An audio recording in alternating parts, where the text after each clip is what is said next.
Good morning and welcome to Spiritualist Church. I'm Rev Richard Lanigan. First time you've ever seen me. Might be the last time. Depends how it all goes. Anyway, welcome to our Facebook live audience. And I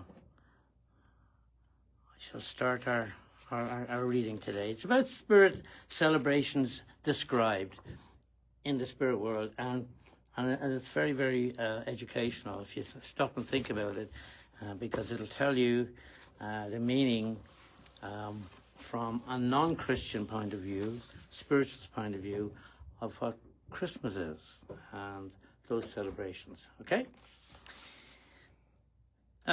Though Christmas and Easter are primarily religious festivals, they have become increasingly tarnished by materialism and lost their basic luster. In this illuminating and inspiring address, Silver Birch describes how these events are celebrated in the beyond. His words go far beyond the relevance of those festivals and anticipate the time when love, compassion, mercy, and responsibility will guide man. The wolf will lie down with the lamb because there will be peace on earth. Isn't that a nice thought, eh?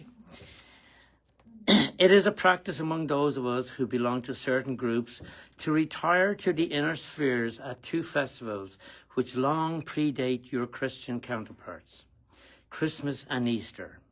These, as you know, have their origin in the celebrations in ancient times of the passage of the sun, as it appeared to those who saw in its appearance, its lengthening and shortening, the symbols of divine activity. When the sun attained its full glory, it was regarded as the period of resurrection, when nature sang its paean of praise and displayed its profound beauty for all to see. That which had been sown was reaped in its splendor of growth. Correspondingly, there was the winter solstice when, after the high noon of summer, there came the drooping as nature prepared and husbanded itself, fertilizing and making ready all growth which had to appear when the cycle had achieved completion. So at Christmas, you had the birth of the sun, the end of the long cycle, when there arose the first sign that new life was being born into your earthly world. And this will happen in about a week's time as we come along to the winter solstice, as the shortest day in the year. On the very next day, the sun shines longer. Those times had a significance to us because it was then that we received the greatest communion from the Great Spirit. You do not yet understand very much the influence of the sun. At these times, we held for many days what you call seances. We received all those festivals. We received at those festivals much inspiration.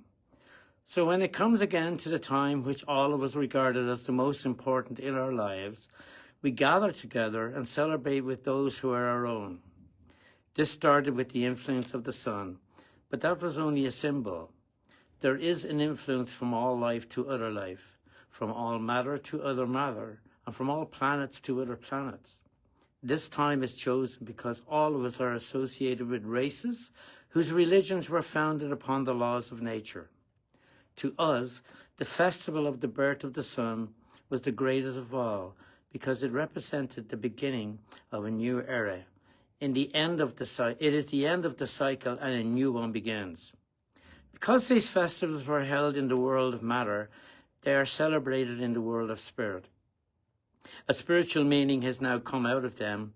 Instead of celebrating the dawn of the new life, we now use it to withdraw from the world of matter to get new power of the Spirit so that we can bring new light to your world. And because those of us who are associated in this task belong to more ancient races than your Western civilization, we utilize these festivals as opportunities for withdrawing to the inner spheres where we belong. We take counsel, we share experiences, we learn how far we have succeeded or failed. And these are guides that I'm talking about here, I'm sure you understand. New plans are discussed. We meet those who sent us on our mission. Among them is the great figure of the Nazarene, who is still imbued with the task of teaching humanity the age-old truth enshrined in all that we seek to do, that love is the fulfilling of the law. I wish that you could see and hear the Nazarene and feel that great love as he encourages us in our missions, as he expresses his knowledge of all that has been done and urges us to go forward with new strength, with new hope, with new vision and with new purpose. He is not the Nazarene of the churches, exalted into deified place, but a great spirit who strives still to serve through many instruments. For a short time, I am in the spheres where I now belong, to feel once again that vitalizing power of the Spirit, so invigorating in its strength, so beautiful in all its fullness, making you realize what life is when you are able to experience it in the higher realms of the Spirit. I speak with all humility and with no pride at all. If all the beautiful paintings of the world, all the inspired visions and all the great artistry that you have ever heard of in your world of matter, and all the deepest and greatest beauties of nature were all combined into one whole object, it would be but a very pale reflection of life in the higher regions. When the artist is filled with inspiration, he realizes that it cannot be expressed with a few pigments, and he longs for the colors that could be blended to produce that richness that has been given to his soul. But there is none, for spiritual truth and beauty exceed material clothing. How can I describe spiritual exaltation in words? How can I describe the joy of meeting beings who radiate the great light of the Great Spirit, who are full of wisdom and understanding, mercy and tenderness, who know all before you convey it, who are aware of your innermost thoughts, who see the workings of your mind, who know of your successes and failures.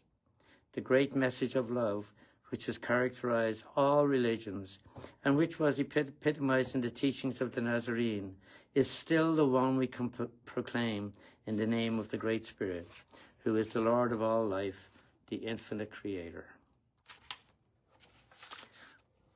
Thus, returned to our true spiritual state, we experience some of the luster, joy, radiance, beauty, richness, nobility, and grandeur, which are our natural environment in the spirit world. We bathe in it, rejoice in it, and capture the glories that were our normal expression. That is our celebration. Then counseled, enthused, refreshed, invigorated, recharged, and revived, we return to your cold, grey, dark, clammy, dark world to continue the task of piercing its fogs and mists, striving to shine through with the light of truth, which can guide and point the way for many weary travelers. Some of the spirit of love is expressed in your world at this Christmas time. It takes the form of geniality and generosity, the desire to give. It is to be seen in the remembering of old friends and cementing of old ties, the bringing together of those who have been parted, and the resolution to forget old enmities. Also that it should be preceded by the great Holocaust and bloodshed, when so many needless sacrifices are made of some of the great spirit's dumb creatures. What a pity that the birthday of the Prince of Peace is commemorated by such a dreadful slaughter. The blood of innocent creatures has to flow in order to commemorate peace.